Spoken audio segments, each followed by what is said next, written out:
আপনি কি জানেন এমন একটি দেশ আছে যার মাটিতে গড়ে উঠেছিল বিশ্বের প্রাচীনতম সভ্যতাগুলোর একটি? নাম তার ইরান। দক্ষিণ পশ্চিম এশিয়ায় অবস্থিত এই দেশটির দক্ষিণ পূর্বে পাকিস্তান, পূর্বে আফগানিস্তান, উত্তর পূর্বে তুর্কমেনিস্তান, উত্তরে ক্যাস্পিয়ান সাগর, উত্তর পশ্চিমে আজারবাইজান ও আর্মেনিয়া, পশ্চিমে তুরস্ক ও ইরাক এবং দক্ষিণে পারস্য উপসাগর ও ওমান উপসাগর অবস্থিত। ইউরেশিয়ার কেন্দ্রে এবং হরমুজ প্রণালীর নিকটে অবস্থিত হওয়ায় দেশটি ভূকৌশলগতভাবে খুবই তাৎপর্যপূর্ণ। এর রাজধানী ও সবচেয়ে বড় শহর তেহরান, যা শুধু রাজনৈতিক কেন্দ্র নয় বরং শিল্প, শিক্ষা ও সংস্কৃতির প্রাণকেন্দ্রও বটে। ইরানের আয়তন প্রায় ১৬,৪৮,০০০ বর্গ কিলোমিটার, যা বাংলাদেশের প্রায় ১১ গুণ বড়, আর জনসংখ্যা প্রায় ৮,৯০,০০,০০০, যাদের বেশিরভাগই পার্সিয়ান জাতিগোষ্ঠীর। সরকারিভাবে দেশটির নাম ইসলামিক রিপাবলিক অফ ইরান এবং এখানকার রাষ্ট্রভাষা পার্সি বা পার্সিয়ান। বাংলা ডকুমেন্টারি এর আজকের পর্বে আমরা জানব ইরানের গৌরবময় ইতিহাস, সমৃদ্ধ সংস্কৃতি, জটিল রাজনীতি, উন্নত শিক্ষা ব্যবস্থা এবং সাম্প্রতিক আন্তর্জাতিক সংঘাত ও পরিবর্তনগুলো নিয়ে একটি সার্বিক চিত্র। লাইক, কমেন্ট ও সাবস্ক্রাইব করে আমাদের পাশে থাকুন। তাহলে চলুন শুরু করা যাক ইরানের গল্প, যেখানে অতীতের গৌরব আর বর্তমানের বাস্তবতা মিলেমিশে তৈরি করেছে এক অনন্য পরিচয়। ইরানের ইতিহাস এক দীর্ঘ, গৌরবময় এবং নাটকীয় যাত্রা। এই ভূখণ্ডে প্রায় ২৫০০ বছর আগে গড়ে উঠেছিল পারস্য সাম্রাজ্য, যার প্রতিষ্ঠাতা ছিলেন মহান শাসক সাইরাস দ্য গ্রেট। সাইরাস কেবল একজন বিজেতাই ছিলেন না, তিনি ছিলেন মানবিক শাসনের অগ্রদূত। তিনি প্রথমবারের মতো মানবাধিকারের ঘোষণাপত্র তৈরি করেন, যা আজও সাইরাস সিলিন্ডার নামে বিশ্বের ইতিহাসে অমর হয়ে আছে। আর পরবর্তী শাসক ডেরিয়াস দ্য গ্রেট ও জাইরেক্স সাম্রাজ্যকে আরও বিস্তৃত করেন। তাদের শাসনে পারস্য এক বিশাল শক্তি হয়ে দাঁড়ায়, যার প্রভাব ছড়িয়ে পড়ে মিশর, গ্রিস ও ভারত পর্যন্ত। কিন্তু সময়ের সঙ্গে সঙ্গে আলেকজান্ডার দ্য গ্রেটের আক্রমণে এই প্রাচীন সাম্রাজ্য ধীরে ধীরে পতনের পথে যায়। এরপর আসে ইসলামী বিজয়ের যুগ। খ্রিস্টীয় ৭ম শতাব্দীতে আরব মুসলমানদের আগমনের মাধ্যমে ইরানীয়রা ইসলাম গ্রহণ করে। তবে সময়ের পরিক্রমায় এখানকার জনগণ মূলত শিয়া ইসলাম অনুসরণ করতে শুরু করে, যা পরবর্তীতে তাদের জাতীয় পরিচয়ে গুরুত্ব অংশ হয়ে দাঁড়ায়। ১৬শ শতকে গড়ে ওঠে শাহ ফাভি সাম্রাজ্য, যার প্রথমবারের মতো শিয়া ইসলামকে রাষ্ট্রধর্ম ঘোষণা করে।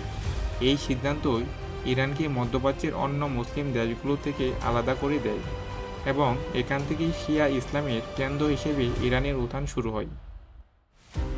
অবশেষে ২০ শতকের শুরুতে আসে পাহলভি রাজবংশ। রাজা রেজা শাহ পাহলভি দেশকে আধুনিকায়নের পথে নিয়ে যান। স্কুল, রেলপথ, শিল্পায়ন সব কিছুতেই পশ্চিমা প্রভাব বাড়তে থাকে। কিন্তু ধর্মীয় গোষ্ঠী ও সাধারণ মানুষের মধ্যে জন্ম নেয় অসন্তোষ। এই অসন্তোষেই শেষ পর্যন্ত ১৯৭৯ সালে রূপ নেয় ইসলামী বিপ্লবে। তখন দেশের নেতৃত্বে আসেন এক ধর্মীয় নেতা, আয়াতুল্লাহ খোমেনি। তার নেতৃত্বে রাজতন্ত্রের অবসান ঘটে এবং প্রতিষ্ঠিত হয় ইসলামিক রিপাবলিক অফ ইরান, যার ভিত্তি ছিল ইসলামী নীতি, আত্মনির্ভরশীলতা এবং পশ্চিমা প্রভাব থেকে মুক্তি। ইরানের সমাজ ও সংস্কৃতির কেন্দ্রবিন্দু হল ধর্ম। দেশটির প্রায় ৯০% মানুষ শিয়া ইসলাম অনুসরণ করে, যা ইরানকে বিশ্বের সবচেয়ে বড় শিয়া রাষ্ট্রে পরিণত করেছে। ধর্ম শুধু উপাসনালয়ে সীমাবদ্ধ নয়, বরং রাজনীতি, শিক্ষা, পোশাক, এমনকি দৈনন্দিন জীবনেও ইসলামী অনুশাসনের গভীর প্রভাব দেখা যায়। নারীদের জন্য হিজাব বাধ্যতামূলক এবং ধর্মীয় উৎসব যেমন আশুরা বা রামাদান জাতীয় জীবনে অত্যন্ত গুরুত্বপূর্ণ ভূমিকা রাখে। তবে ধর্মীয় কাঠামোর পাশাপাশি ইরানিরা তাদের প্রাচীন পারস্য সংস্কৃতিও সযত্নে ধরে রেখেছে। প্রতি বছর বসন্তের শুরুতে তারা উদযাপন করে নওরোজ, যা নববর্ষ ও নতুন জীবনের প্রতীক, এবং এই উৎসবের ইতিহাস প্রায় ৩,০০০ বছরের পুরনো। ইরানের বর্তমান রাজনৈতিক কাঠামো এক অনন্য মিশ্রণ। এটি ইসলামিক রিপাবলিক, যেখানে একসঙ্গে রয়েছে ধর্মীয় ও গণতান্ত্রিক শাসন ব্যবস্থা। দেশটির সর্বোচ্চ ক্ষমতাধর ব্যক্তি হলেন সুপ্রিম লিডার। তিনি শুধু ধর্মীয় নেতা নন, বরং সেনাবাহিনী, বিচার ব্যবস্থা ও রাষ্ট্রীয় নীতির চূড়ান্ত নিয়ন্ত্রক। বর্তমানে এই পদে আছেন আয়াতুল্লাহ আলী খামেনি, যিনি 1979 সাল থেকে ইরানের রাজনীতিক দিকনির্দেশনা দিয়ে আসছেন। এর পাশাপাশি নির্বাচিত প্রেসিডেন্ট থাকেন, যিনি সরকারের দৈনন্দিন কার্যক্রম পরিচালনা করেন। তবে সুপ্রিম লিডারের অনুমোদন ছাড়া বড় কোনো সিদ্ধান্ত কার্যকর করা সম্ভব নয়। এই ধর্মভিত্তিক নেতৃত্ব ব্যবস্থার কারণে ইরানের রাজনীতি পশ্চিমা বিশ্বের থেকে সম্পূর্ণ ভিন্ন। মার্কিন যুক্তরাষ্ট্র ও ইউরোপীয় দেশগুলোর সঙ্গে ইরানের সম্পর্ক সবসময় জটিল ও টানাপোড়েনপূর্ণ। ইরান প্রাকৃতিক সৌন্দর্য ও পর্যটনের দেশও বটে। প্রথমেই বলা যায় পার্সেপোলিস, প্রাচীন পারস্য সাম্রাজ্যের রাজধানী, যার ধ্বংসাবশেষ আজও ইতিহাসপ্রেমীদের মুগ্ধ করে। এছাড়া ইস্পাহান ও সিরাজ শহরগুলো তাদের অসাধারণ মসজিদ, বাগান ও স্থাপত্য দিয়ে বিশ্ববিখ্যাত। ইরানের কেন্দ্রীয় অংশে রয়েছে বিশাল ইরান মালভূমি।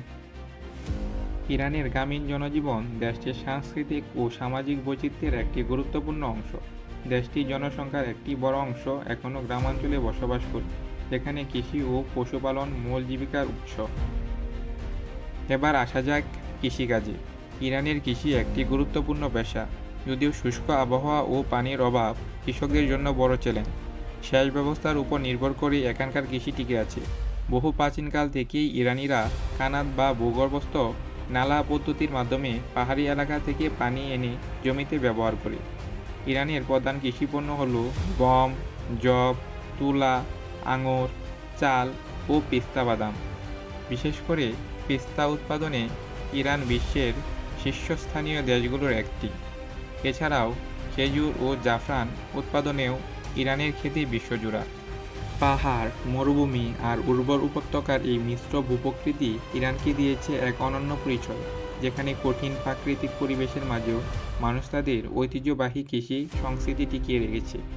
গ্রামীণ সম্প্রদায়গুলোতে পরিবার ও সামাজিক বন্ধন শক্তিশালী। একই গ্রামে বড় পরিবার একসাথে বাস করে এবং পাড়াপড়শির সঙ্গে ঘনিষ্ঠ সম্পর্ক বজায় রাখে। নওরোজ বা ফসল কাটার উৎসব গ্রামীণ জীবনের রঙিন অংশ হিসেবে উদযাপিত হয়।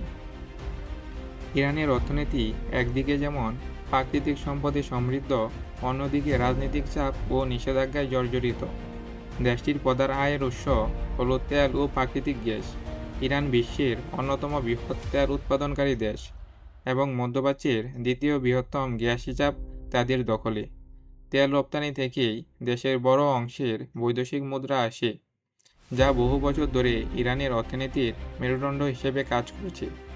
আজকের ইরান এক জটিল বাস্তবতায় দাঁড়িয়ে আছে। নিষেধাজ্ঞা ও বাধার মাঝেও নিজেদের অর্থনৈতিক শক্তি ধরে রাখতে তারা প্রতিনিয়ত নতুন পথ খুঁজছে। তেল, গ্যাস, শিল্প, কৃষি সব খাতেই চলছে একটি নীরব কিন্তু দৃঢ় স্বনির্ভর সংগ্রাম। ইরান ও মার্কিন যুক্তরাষ্ট্রের সম্পর্ক গত 4 দশক ধরে টানাপোড়েন ভরা। কিন্তু প্রশ্ন হলো, মার্কিনিরা কেন ইরানের উপর এত কঠোর নিষেধাজ্ঞা দেয়?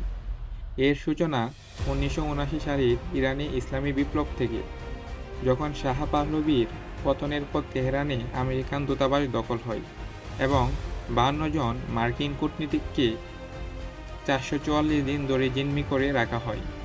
এই ঘটনায় ছিল দুই দেশের সম্পর্কের মোড় ঘুরিয়ে দেওয়ার মুহূর্ত। এরপর থেকে যুক্তরাষ্ট্র ইরানকে বিরোধী রাষ্ট্র হিসেবে বিবেচনা করতে শুরু করে। মূল কারণগুলোর মধ্যে আছে পারমাণবিক কর্মসূচি, সন্ত্রাসী অর্থায়নের অভিযোগ, মানবাধিকার ও স্বাধীনতার প্রশ্ন। তবু এসব নিষেধাজ্ঞার মাঝেও ইরান এখনও টিকে আছে, নিজস্ব নীতি ও স্বনির্ভর অর্থনীতির উপর ভর করে। একটি দেশ যাকে থামানো সহজ নয়। ইরান শিক্ষার ক্ষেত্রেও এক অনন্য উদাহরণ। দেশটিতে প্রাথমিক শিক্ষা বাধ্যতামূলক এবং সরকারের লক্ষ্য প্রতিটি শিশুকে শিক্ষার আলোয় পৌঁছে দেওয়া।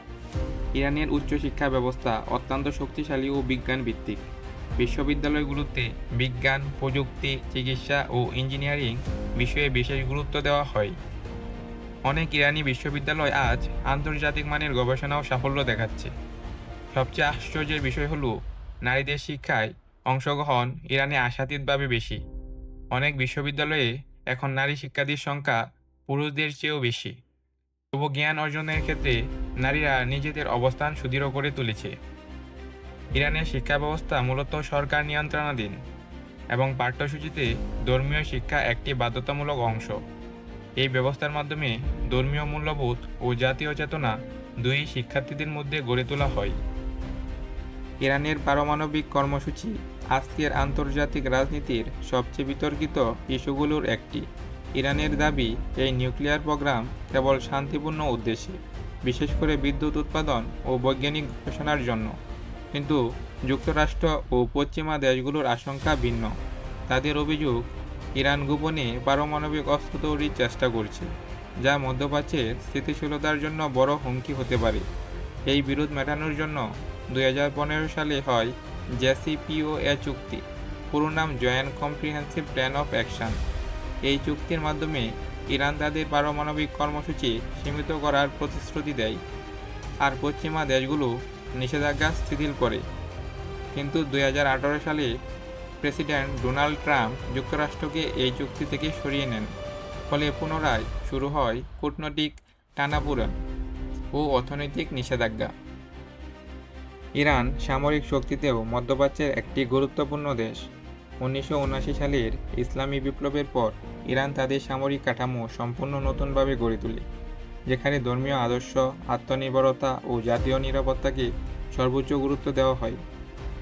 ইরানের সামরিক বাহিনী দুটির প্রধান অংশে বিভক্ত। একটি হচ্ছে রেগুলার আর্ম ফোর্সেস আরতেশ, আরেকটি ইসলামী রিভলিউশনারি গার্ড কর্পস আইআরজিসি। আরতেশ মূলত দেশের সীমান্ত ও ভূখণ্ড রক্ষায় নিয়োজিত। অন্যদিকে আইআরজিসি রাষ্ট্রের আদর্শ ও বিপ্লবের রক্ষা কবচ হিসেবে কাজ করে। আইআরজিসি এর নিজস্ব স্থল, নৌ ও বিমান বাহিনী রয়েছে এবং তাদের একটি বিশেষ ইউনিট কুদস ফোর্স বিদেশে গোপন অভিযান ও কৌশলগত প্রভাব বিস্তারে ভূমিকা রাখে। ইরান নিজস্বভাবে মিসাইল প্রযুক্তি উন্নয়ন করছে, যার মধ্যে আছে শর্ট ও মিড রেঞ্জ ব্যালিস্টিক মিসাইল, যা কয়েকশো থেকে হাজার কিলোমিটার দূরত্ব পর্যন্ত আঘাত হানতে সক্ষম। সম্প্রতি ইরান ইসরায়েল সংঘাতে ইরান তাদের নিজস্ব প্রযুক্তির ড্রোন ও মিসাইল ব্যবহার করে তাদের শক্তিমাত্রার জানান দিয়েছে। অর্থনৈতিক নিষেধাজ্ঞার কারণে ইরান অস্ত্র আমদানিতে সীমাবদ্ধতা থাকলেও তারা দেশীয় উৎপাদনের উপর নির্ভর করে নিজেদের ড্রোন, ট্যাঙ্ক, সাবমেরিন ও রকেট সিস্টেম তৈরি করেছে। বিশেষ করে ড্রোন প্রযুক্তিতে ইরান এখন মধ্যপ্রাচ্যের অন্যতম শীর্ষ দেশ। ইরান ও ইসরায়েলের সম্পর্ক আধুনিক বিশ্বের সবচেয়ে জটিল ও বিপজ্জনক বিরোধগুলোর একটি। এই দ্বন্দ্বের শিকড় 1979 সালের ইরানি ইসলামী বিপ্লবের পর থেকেই। তখন আয়াতুল্লাহ খোমেনি ইসরায়েলকে ঘোষণা করেন অবৈধ রাষ্ট্র হিসেবে এবং ফিলিস্তিনিদের স্বাধীনতার পক্ষে অবস্থান নেন। এরপর থেকে ইরান প্রকাশ্যে ইসরায়েলের অস্তিত্বের বিরোধিতা করে আসছে, আর ইসরায়েল ইরানকে দেখে একটি অস্তিত্বগত হুমকি হিসেবে। ইরান মধ্যপ্রাচ্যে তাদের প্রভাব বিস্তারের জন্য সমর্থন দেয় বিভিন্ন গোষ্ঠীকে, যেমন হিজবুল্লাহ এবং হামাস। এই গোষ্ঠীগুলো ইসরায়েলের সঙ্গে দীর্ঘদিন ধরে সশস্ত্র সংঘাতে জড়িত, যা মূলত এক ধরনের গোপন যুদ্ধ বা প্রক্সি ওয়ার তৈরি করেছে। এই সংঘাত কেবল কথার মধ্যে সীমাবদ্ধ নয়। সিরিয়া, ইরাক ও ইয়েমেনের যুদ্ধক্ষেত্রে ইরান ও ইসরায়েল একে অপরের প্রভাব ঠেকাতে নানা সামরিক অভিযান চালিয়েছে। ইসরায়েল বহুবার ইরানের পারমাণবিক ও সামরিক স্থাপনায় বিমান হামলা চালিয়েছে। অন্যদিকে ইরানও মিসাইল ও ড্রোন হামলার মাধ্যমে পাল্টা জবাব দিয়েছে, যা আঞ্চলিক উত্তেজনাকে আরও বাড়িয়ে তুলেছে। ইসরায়েলের সবচেয়ে বড় উদ্বেগ হলো, ইরান যদি পারমাণবিক অস্ত্র তৈরি করে তবে সেটি মধ্যপ্রাচ্যের নিরাপত্তার জন্য ভয়াবহ হুমকি হয়ে দাঁড়াবে।